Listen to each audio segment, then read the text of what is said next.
Awesome. So welcome back to the Out of the Woods podcast. I don't know what episode number this is. I think we're at like 12 or 13. And I feel like at least half of the people on here have been from Miami, and probably more than half of those people were not actually from Miami. They're recent transplants. But super excited to have Lee Rubin on here from Confetti. I think we first met maybe 2-3 months ago. Where our businesses are in somewhat similar spaces, especially around like the employee engagement and HR side. We tackle very different problems, but have very similar kind of buyers and solve similar needs in a way. But excited to dive into the conversation and have you on. Thank you so much for having me. I'm excited to chat and hopefully, make a good podcast for everyone who's listening. By the way, first female guest, and I'm pretty ashamed of that, but it's like harder to find female guests for some reason. I don't know what That's it is. okay. First of all, now that I feel honored that I'm the first, but I can introduce you to a whole bunch of female Please. entrepreneurs. I think, I talk a lot about like there's progress, and progress isn't just like this, 50-50 scenario. It's evolving. So, There's something like, I don't know, like guys just like to like message each other, they're like DM each other. It's just like this much more kind of casual kind of interaction. And when it's like a female and male together, like sometimes it's just harder in a business sense to like have a fluid, natural conversation. I don't know why, but hopefully we can get some more women on here. So you let me know if you have some people that would be interesting. awesome. But so first off, Miami, what do you think of Miami? What's your thoughts over the last, how long have you been here again? I can't remember. So I grew up in Florida, in Boca, and then went to University of Florida, moved to New York, moved to Israel, moved back to New York, moved to Florida, moved back to New York, and now I'm back in Miami. Do you ever sit still? It doesn't feel that way because I've definitely moved a lot in my life, and I pretty much changed apartments every year since I was 18. So like I definitely feel like I haven't just had like I'm really looking forward to having like a house that I can just settle down in. But I feel like you can't complain about Miami. There's of course some questions, maybe some political questions or some other things that get worried about in Florida. But putting that aside, there's a really great community of founders that have moved here. A lot of them ex New York. And weather is great. The taxes are great. And what else? What else do you want? What else? Is this like the place to settle for you at this point, or? Yeah. So me and my significant other, both of us are lucky to have both of our parents in Florida. So we're That's like, huge. it's a big deal. Like, we don't have kids or anything, but like when you have kids, you're like, you need that extra help.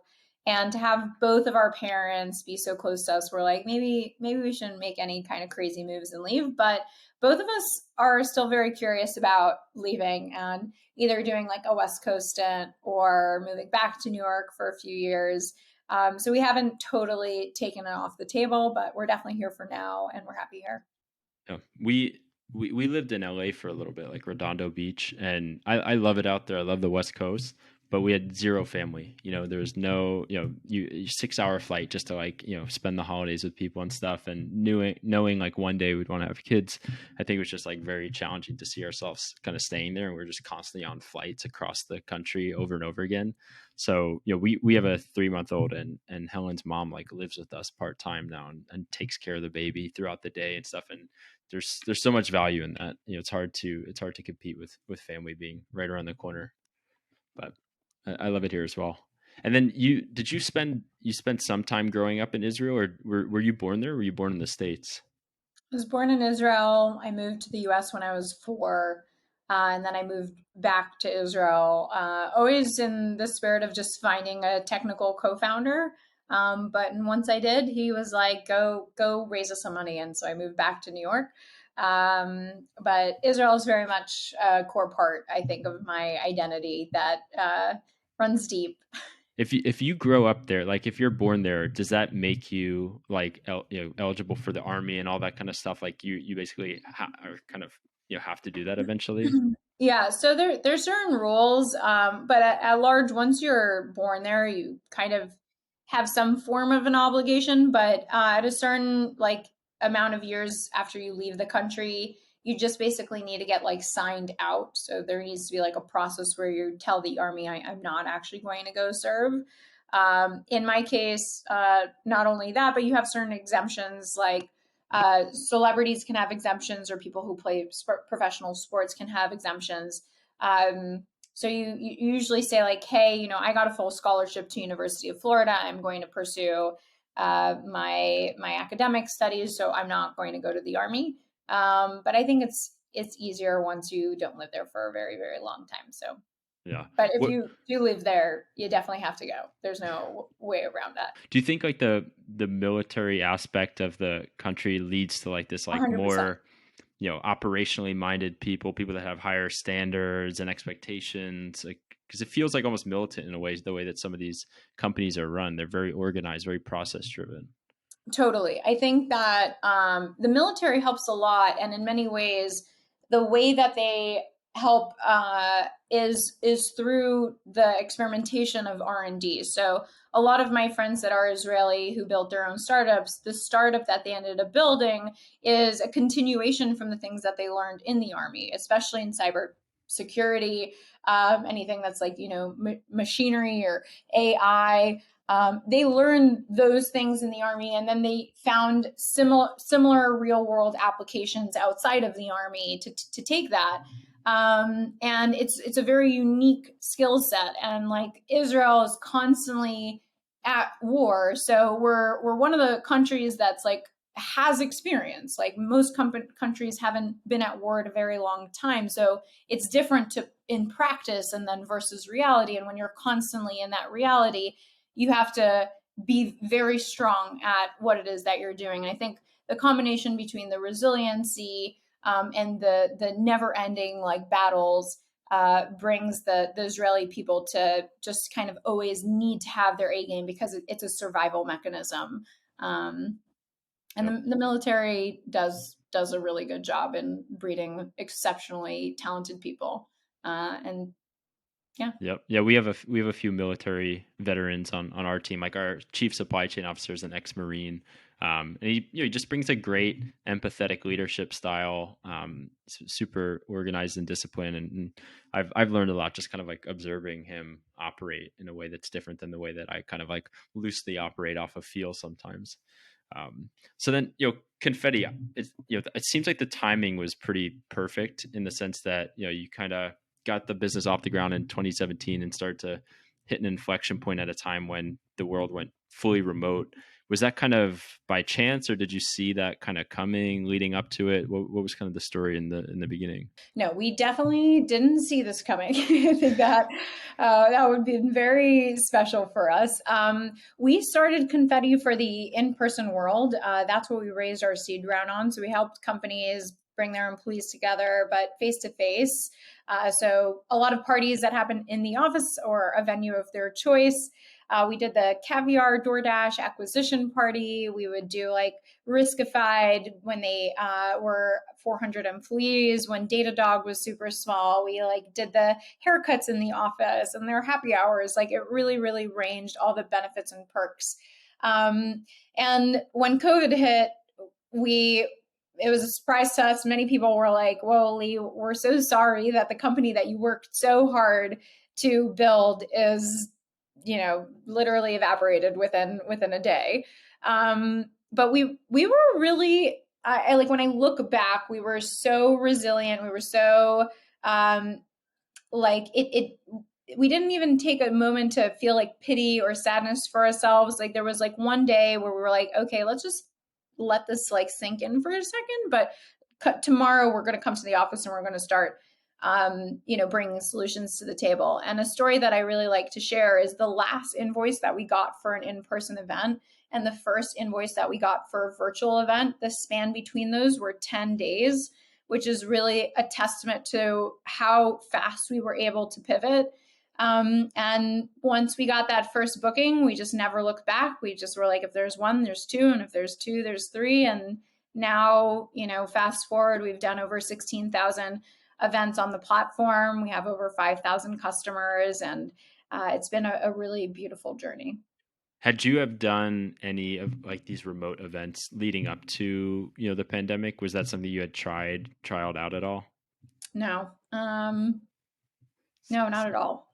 So that makes the 10 days even more impressive. Yeah, What it was pretty crazy. What we did, if you want to know, we had this concept called like a ghost experience. So at first, I just wanted to see if anyone was interested in buying these events. So I put on our website like virtual trivia, virtual Jeopardy, and then literally people just started paying for them. And then we started creating them. So we did a very kind of unique approach by first saying, like, does anyone want this? And the only way to really know if someone wants something is if they give you $1, at least in my opinion.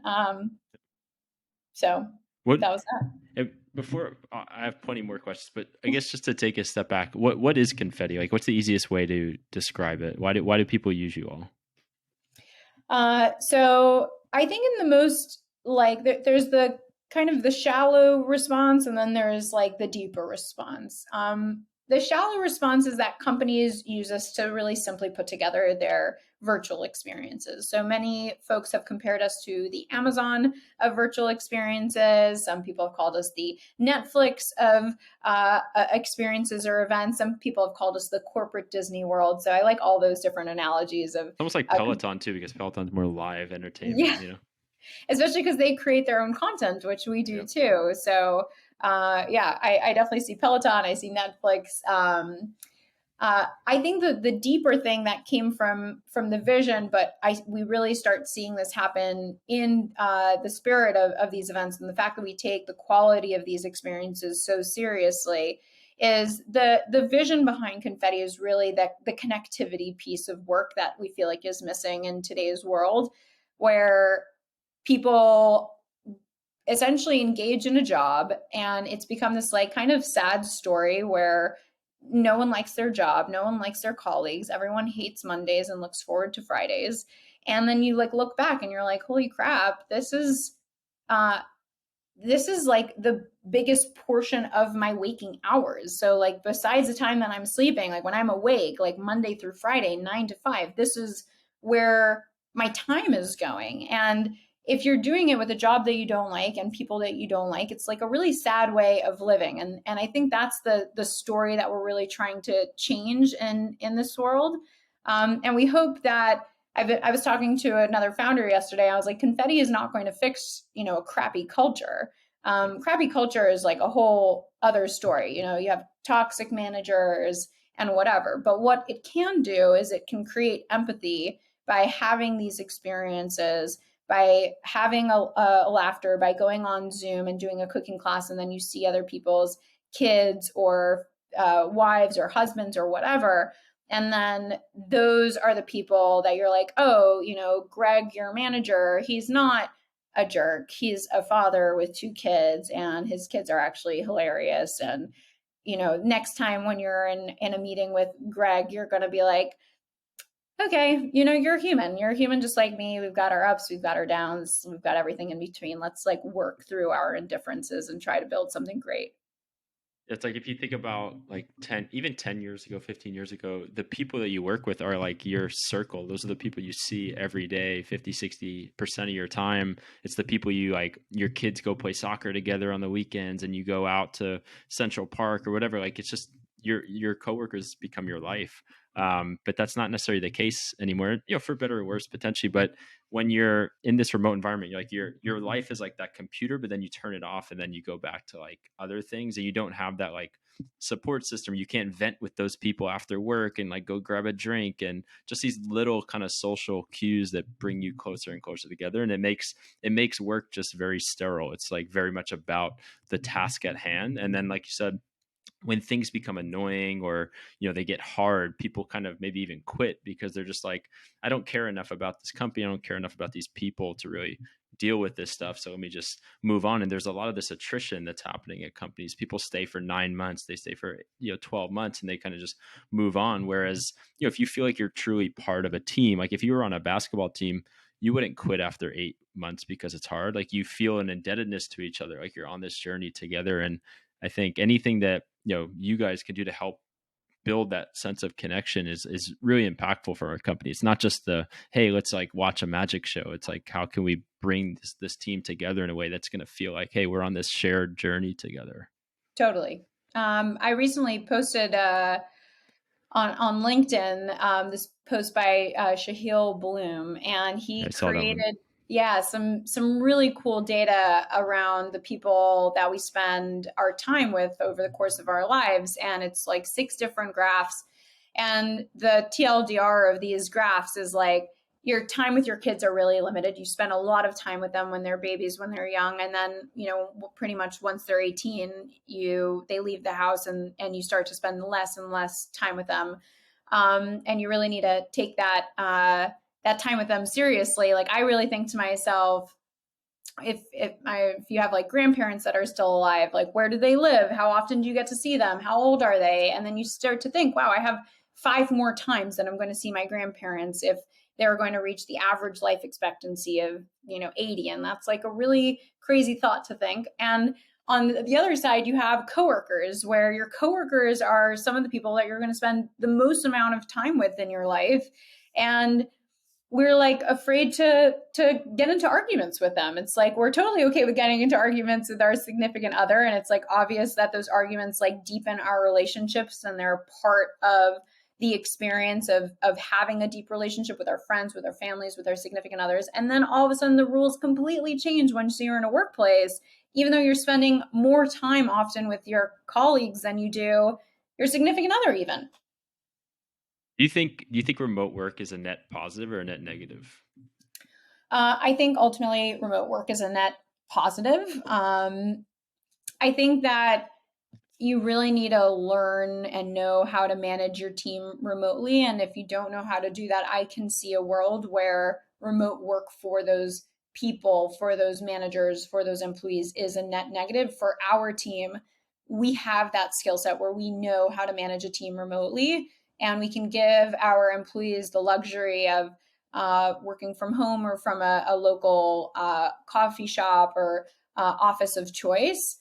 But then they can still balance the other things that they like within their life, like um, uh, not having to commute, or cooking in their own kitchen because they have their own dietary restrictions, or certain disabilities that make it more comfortable for them to work in their home instead of in an office. And I really pride myself on that.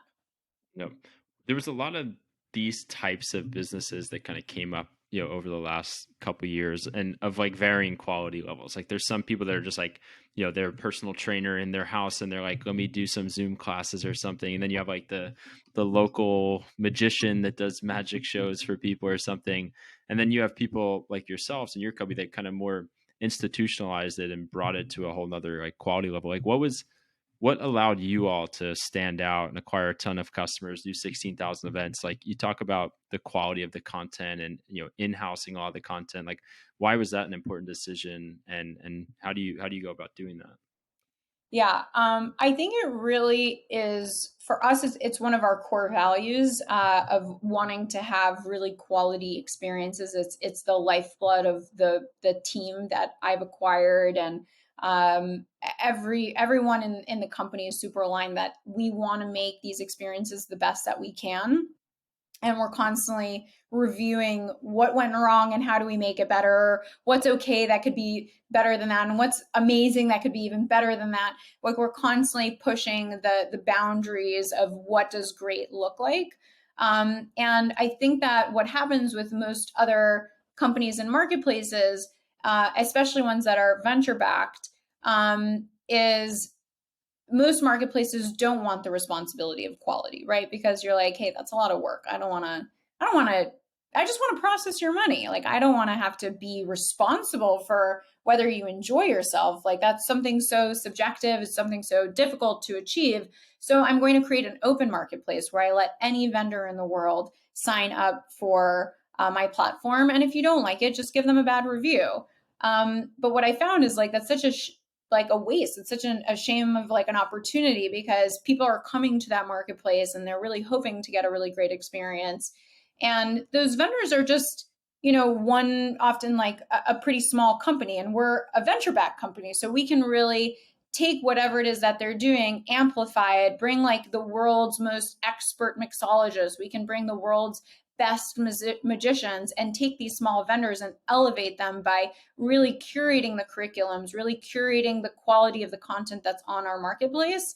And most companies, they've shied away from that in the spirit of just saying, hey, I'm trying to reach a certain level of scale and I don't want to deal with the logistics and the headache. But we took a very different approach. We said we want to be in the hard part of these events because we really truly want to make these events as great as possible. We're not always going to hit a home run, but fortunately, we have an NPS of 81 that's considered world class, and we feel like we're in the right direction. And now with extra capital, we'll be able to do even more. So does the team and structure look more like a production company than a technology company? Or are these a lot of in-house kind of people that are building out these programs and content? Or is it more, hey, we find really great partners and we kind of work in a quasi in-house method where we help kind of produce this, but they're also there? Is it different each time? Yeah, it's pretty unique. I do like to use Netflix to some extent as an example because Netflix has Netflix originals where they're like, in this way, we're going to bring all of the content in-house. But actually behind the scenes, from what I understand of Netflix originals, sometimes what they do is they'll get a provider or like a production team or, a film or show, and then they'll say, hey, we filmed this thing, we want to sell it to you. And Yep. then Netflix might have not been part of the production that's small production company was, but then they sold it. And then you have third party content. So our vision is kind of similar. Some experiences we bring completely in house. Anything that's primarily using the technology to fully facilitate the game. We use our R&D team. It's our intellectual property. We use our game developers to produce that content from end to end. And then we have a second bucket, and we're going to do more and more of this in 2023. But for example, with our mixology experiences, the vision of our kind of third-party content is that we take a forum of the best mixologists. We put them in a room. They get paid as a consultant. And we essentially say, we want to build the best mixology class in the world. We want to take the brains from all 5 of you. And what does that look like? What's the best playlist to have? What's the best recipes to have? What are the best trivia questions to be shared? What are the frequently asked questions that they should be prepared with? Like all of the things that make a great event, we curate the curriculum for that. And then we bring on other mixologists and say, hey, you might have a really great event that you host, but this is our curriculum. It's tried, true, tested. It has an NPS score of 9 and above. It's foolproof. Everyone loves it. And then we just make sure that they study our curriculum and execute on it. How important do you think like the quality of this is to get the outcome that companies are looking for, like that sense of connection, building the culture, bringing people together? Do you think the quality is a big component of that? 100%. I think because when you have a really good quality experience, you are able to shed some of the barriers that having a crappy culture can it can kind of peel away some of that, because as I said, you'll see people that can like laugh and smile. So if you've never seen your manager laugh or smile before, and all of a sudden you see them laugh and smile because they're doing some funny experience, you're going to be like, oh wow, they're capable of showing something They have else emotion. besides they have They're a emotions. Yeah. person. And if they're with their kids or they're dancing on Zoom or whatever it is, like there's a multitude of different ways, but a quality experience, that manager the next day, if that employee did something wrong but you were on the same team and like you did this fun experience together, and that employee the next day dropped the ball on something, it's going to be harder for that manager to yell at that employee, because they're going to be like, we were teammates yesterday and we had a really great time. So, hey, here's the mistake. We're still going to confront it, but let's not do that again.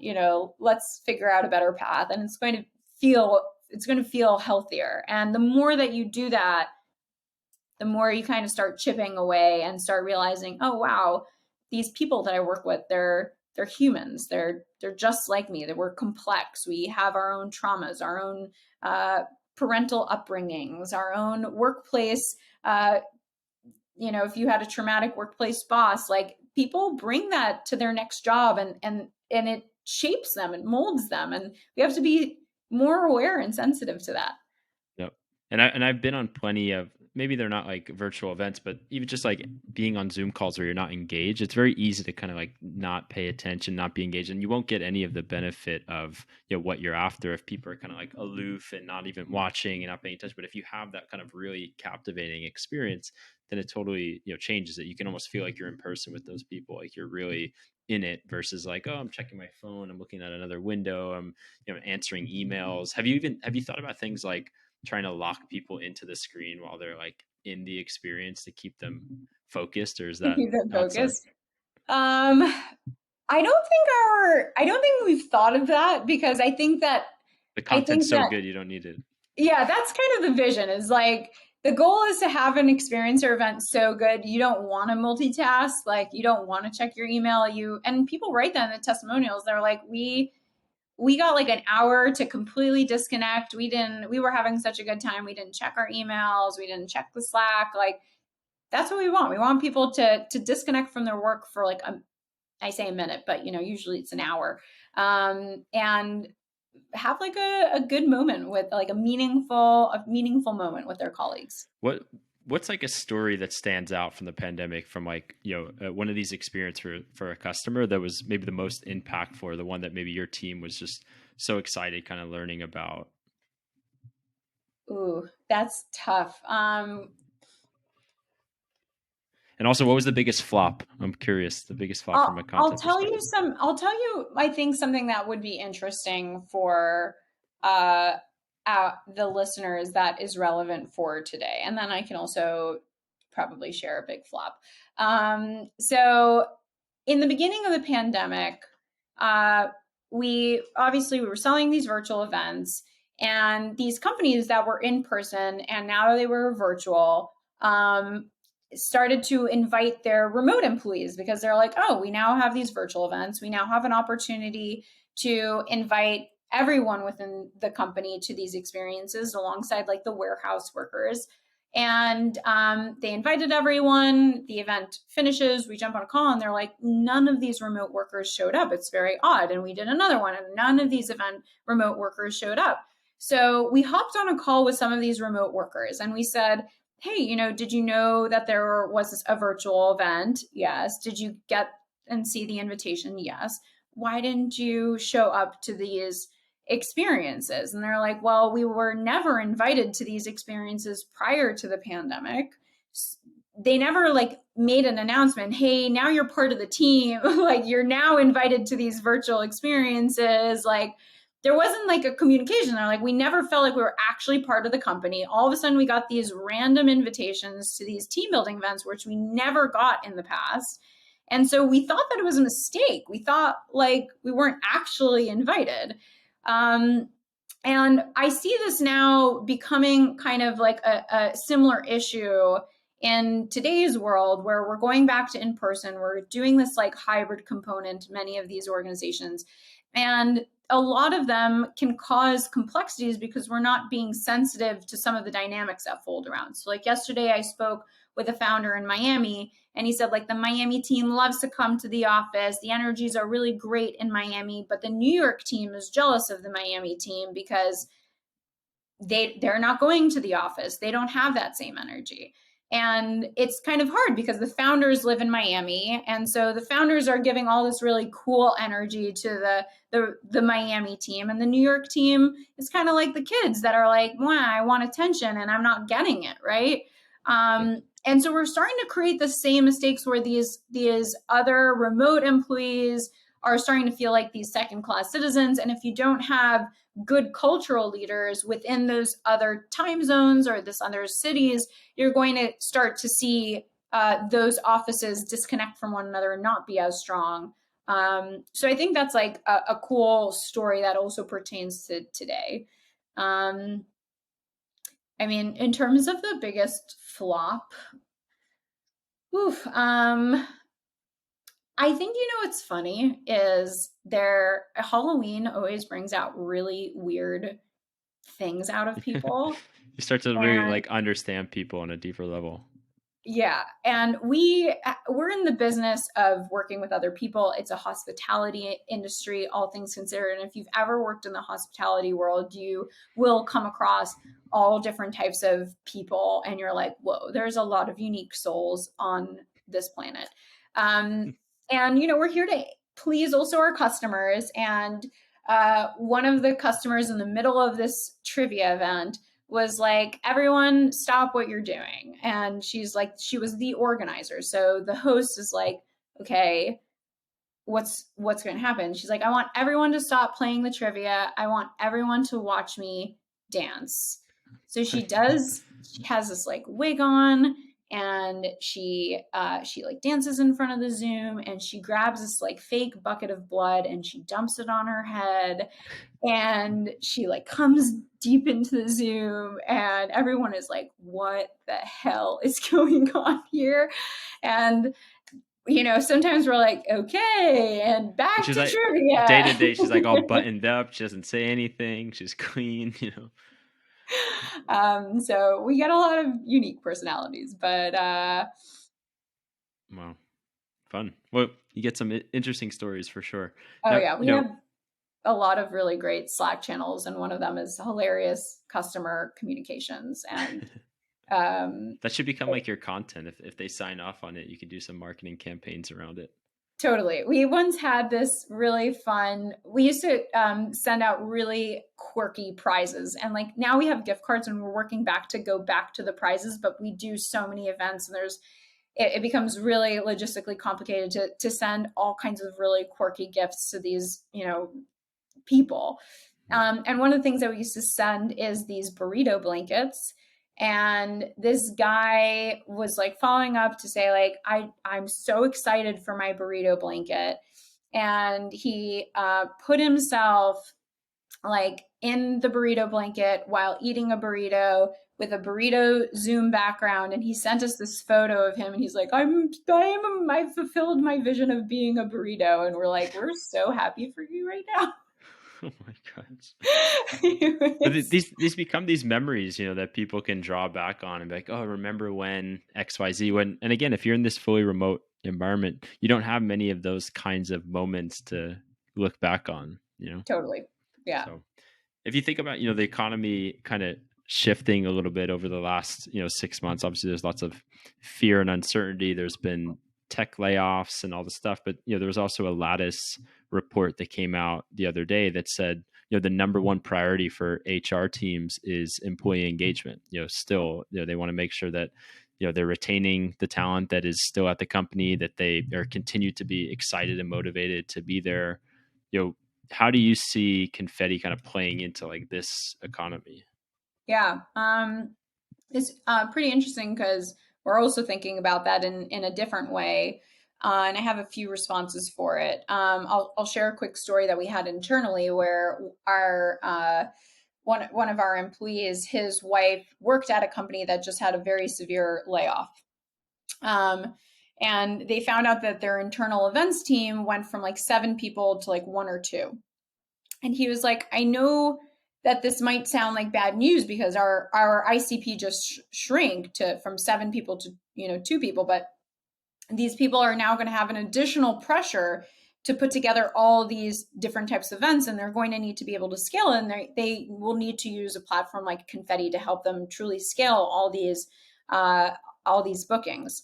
And I think he's right, and I think that there's ultimately a few different ways to see it. But if you're going to lay off your team, and you're like, hey, you guys are the ones that I've chosen you to stay, you really need to get them re-engaged and excited about what the future looks like. Otherwise, you're going to really battle low morale. And you need to get the vibes up. Now, it's not appropriate to lay people off and throw a party. So there needs to be some tact with that, whether you're like, we're going to do a mindful leadership experience, which is something that we offer. Hey, we want to do like end the week in a sound bath to just reflect on our thoughts, our feelings, what overcame us this week. So there has to be some kind of balance.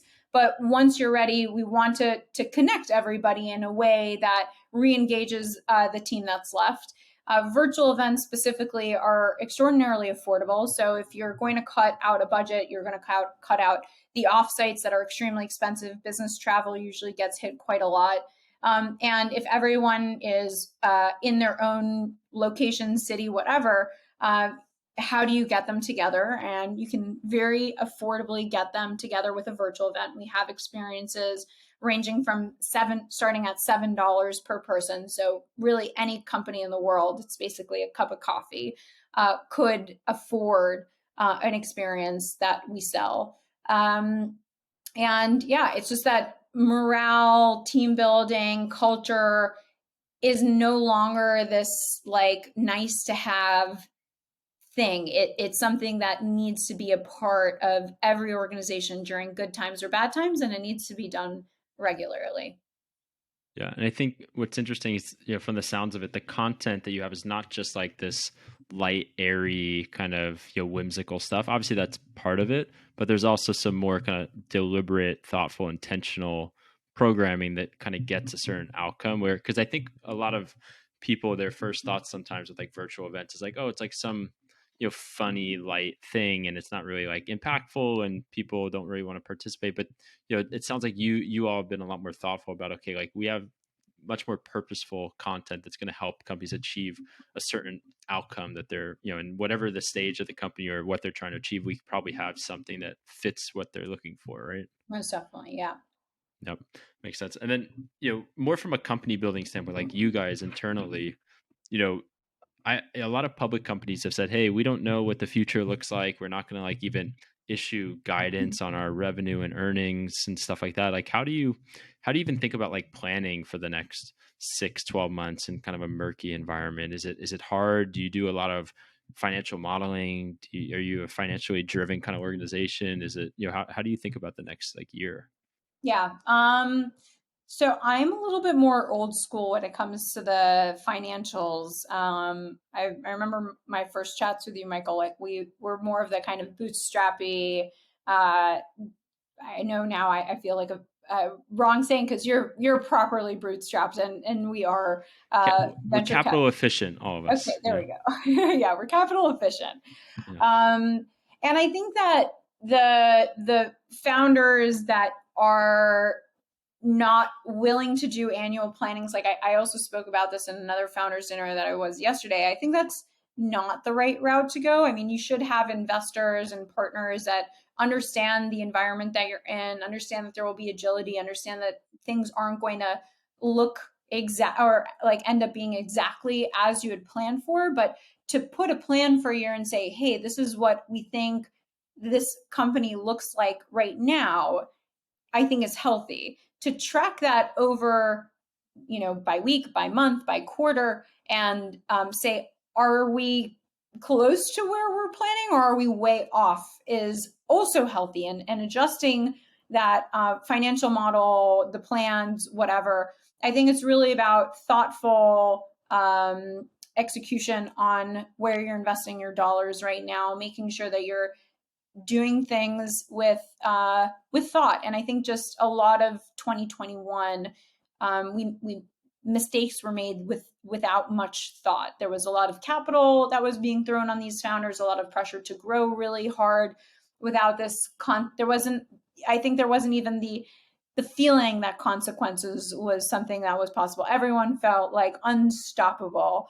And I think that this is just a healthy correction. So like we're going to founders are going to need to like learn how to manage their business properly. And I think 2021. when capital is almost like free in the sense that like interest rates are so low and there's so much abundance of capital, then there's not a lot of risk to like burning it. It's like, oh, like let people just kind of do crazy pie in the sky things. If it turns into something great, if not, whatever. We just lost a bunch of money, but we'll make it up somewhere else. And that kind of seems to have been the mentality. But obviously, when the world shifts, people need to change. And I think it's going to be hard for some people to get out of that mentality and recalibrate to the realities of what the world looks like now. Because not to get too deep into it, but you have a lot of people that raise lots of money like 12 months ago, 18 months ago. They're going to start hitting a time over these next 6 to 12 months where the money they're going to have to go out and potentially raise again. It might be a different situation than they've ever had to kind of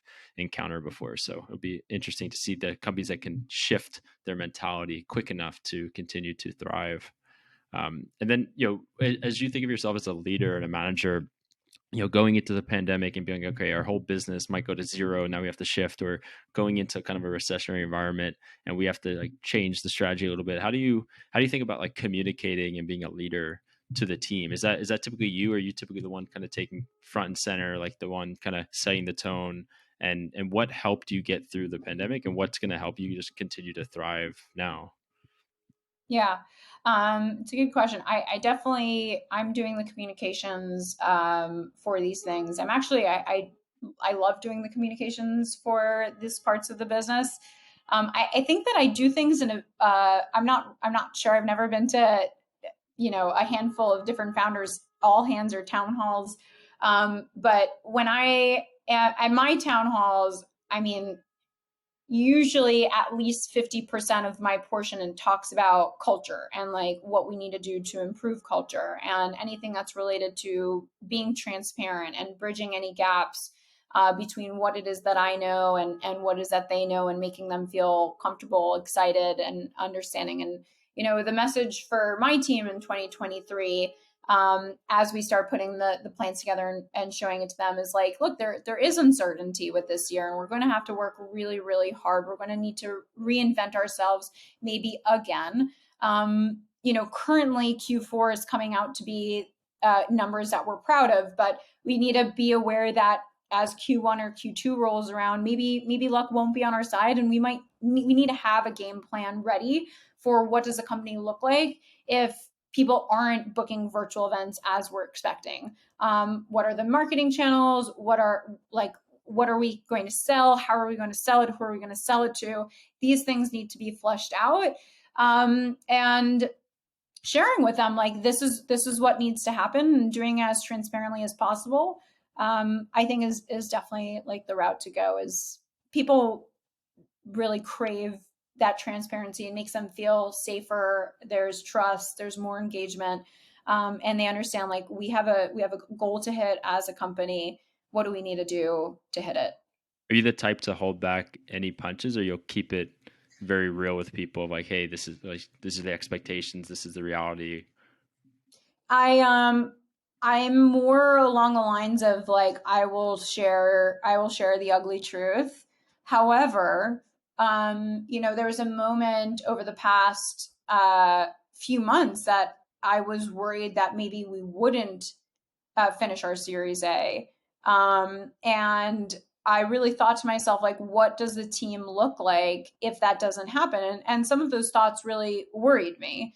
And I do think that there's a lot more learning and exploring that all of us need to do as a community, both employees and founders, because if you go to your employees and say, hey, look, I want to just be real with you. Like, there's a chance that we're going to do layoffs in 3 months from now. Everyone is going to freak out. Most Yep. likely. I think that's what's going to happen. People are going to start being really scared. And you don't want to scare them preemptively, but you don't want to surprise them with a layoff. So, like, what is the right way? Like, do you tell them, guys, this is the war zone. We need to all work our butts off to keep our jobs, to be successful, to support each other and the company and the future of what it is that we're building here. And yeah, sorry, the reality, the life looks a little scary. Or do you protect them and say, you know what, let me protect them from any bad news, and let me only come to them once I know that things are actually messed up. And I can tell you that I have it in my plans to go to my team and say, I need you to help me solve this in a time where we don't need it. Because in a time where we do need it, I want to know, what do the people genuinely want? Like, what do you want? Do you want us to hide it from you? Do you want us to tell you the truth? And I don't know. Do you have any ideas? What do you think the people want?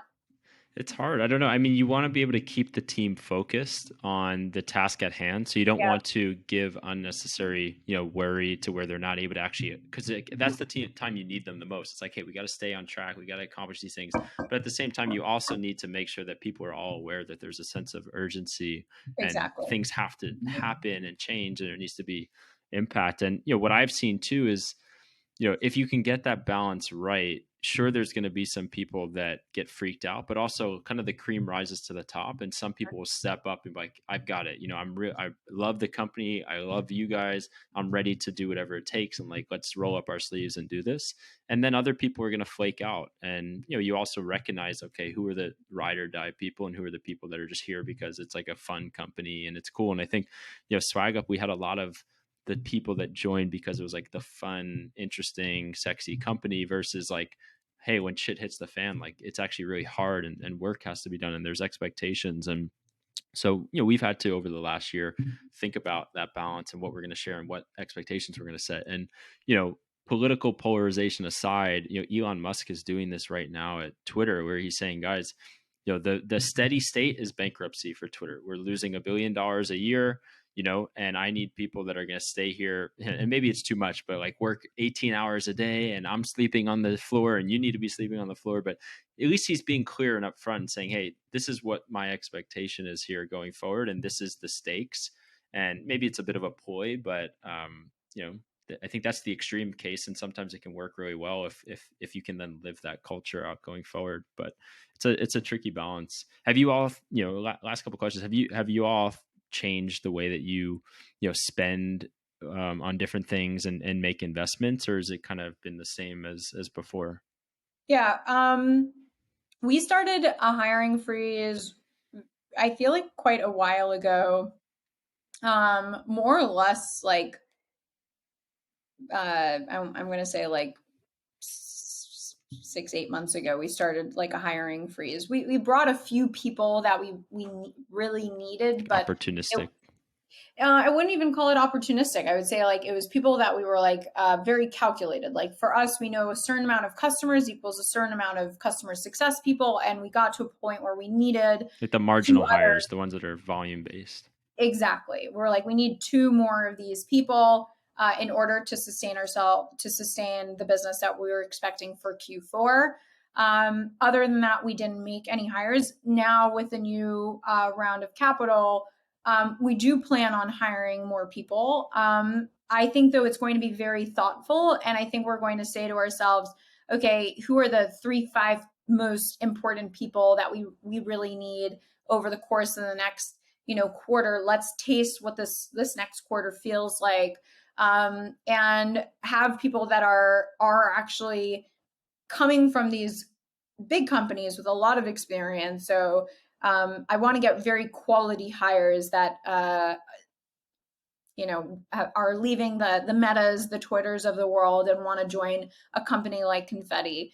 And that can actually teach us something. So they're going to be hopefully exponentially significant to the progress of the business. But I feel like my business is also pretty unique in the sense that like my team's, first of all, just amazing. And I really I'm so proud of them for everything that they've accomplished. I'm have the luxury of not dealing with any of the day-to-day elements of the business. And Just in time for Thanksgiving, you could tell them all how thankful yeah, you are. for sure. So not having to deal with any of the day-to-day parts of the business, and or not any, but like being a supporter for them. But they always give me the opportunity to look at the future and what does the future look like, and lets me work on special projects while they're dealing with the day-to-day. And if you don't have that, then you need to bring the key figures in the company to run the day-to-day.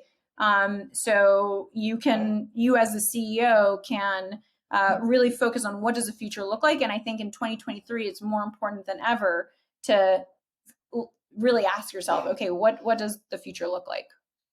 I think there's a lot of like opportunity to be, on the offensive if you do have the capital or something to, in an environment like this, because like you said, there's great talent that's on the market. There's even potentially, competitors or synergistic businesses that you can acquire or partner with in an interesting way that maybe wasn't possible before because everyone thought their company was worth hundreds of millions of dollars or something. So I think being able to strike that balance of like, let's be conservative and realistic about the environment, but also if we execute well, this is actually an opportunity to really continue to pull ahead and build the business that we want to build. So 100%. last question for you. So for the founders and operators listening that maybe they're in a position that maybe you might have been 3 months ago, or maybe we were in 6 months ago, where the future's uncertain, maybe cash balances are running low or something and their back's against the wall. Maybe they're even like, do I even want to do this anymore? Maybe I don't even feel like running this business. Like what would your advice be for somebody in that kind of position right now? Well, I would first want them to know that you're not alone. So I think that it's really important for founders to not feel like they're the only ones that feel like that. Like I felt like that. I know a multitude of founders that feel like that as well. And first of all, reach out, get help from other founders, get a support, get a community of people that can remind you about how amazing you are, can help strategize on, okay, maybe hard things like layoffs do need to happen, but what does next look like? And also what do you need to be happy? Because at the end of the day, if we do only live once, then you want to make sure that there's that right balance of still being healthy and still being happy through this crazy journey. I do find that a lot of people like shut out their physical wellness a lot. So obviously mental, of course, but they stop working out, they don't go for the run, they don't stretch. Like these things really can be very bad for your mind when you're not moving around and not being active. And I think that's always been really helpful for me. Like, let me go for a run. Like I'm going to think so much clearer, like so much more clearly after that. Like do those types of things. I think people sacrifice a lot. Yeah, for sure. After the seed extension, I told myself, like, Lee, you really need to get your physical fitness and physical health in check, that by the time that you go to the Series A, like you are working out regularly and it's part of your habit. And this time when I was raising that round, I actually like lived up to my word. I created the habit ahead of time. So when I went out to fundraise, working out was part of my routine 3 to 5 times a week. But this time I was like, oh crap, like you need to make sure next time you're meditating daily, because my mental health was suffering this time around. So my physical fitness was actually pretty good, but my mental health was still not as strong as I would like it to be. So that's the next big learning for the Series B is like, all right, make sure I'm meditating daily, and it's part of meditation's very hard for me. I'm like too antsy for that. I have to really practice. I think once you can get control of your mind, though, it's a huge, powerful, characteristic. It's just very hard to get into it to begin with, I think. Yeah. So most definitely. Awesome. Well, this was super fun, very, very real, practical, real world founder type of stories and advice. I think people are going to love it. And thanks for coming on. Yeah, likewise, Michael. Thanks so much for having me, and hope the listeners enjoyed what we talked about today. Yeah, and hopefully they book a Confetti for their team. It's better, no better time than now to do it. So withconfetti.com for anyone that's interested, and obviously you have well taken care of from the SwagUp team. Yep, for sure. Awesome. Thanks, Steve. Bye. Have a good one. Thanks for listening to the Out of the Woods podcast. Don't forget to subscribe if you haven't already. More episodes are on the way. If you want to keep the conversation going, suggest questions, or nominate guests for future episodes, you can reach me on Twitter at Michael Martocci. Good luck and see you next time.